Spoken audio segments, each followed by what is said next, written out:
Magandang buhay mga ka-update. Narito ang weather update ngayong Biyernes, December 19, 2025. Patuloy ang epekto ng amihan sa Northern at Central Luzon.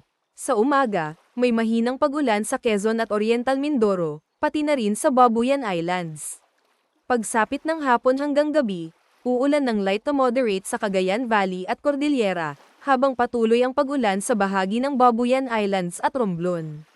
Sa Palawan, dahil sa ITCZ, uulan sa gitna at timog na bahagi ng probinsya mula umaga hanggang tanghali.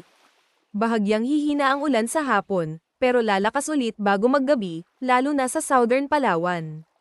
Sa Metro Manila, may mataas na tsansa ng pag-ulan sa hapon. Sa Visayas, uulan na sa umaga sa Eastern at Central Visayas. Pagsapit ng hapon, inaasahan ang mas malalakas na ulan sa Leyte provinces at Bohol, kaya may banta ng baha sa ilang lugar na matagal nang nababasa.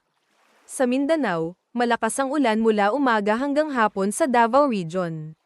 Sa Caraga, tuloy-tuloy ang heavy rains mula umaga hanggang gabi, at halos buong rehiyon ay maaaring makaranas ng malalakas na pag-ulan.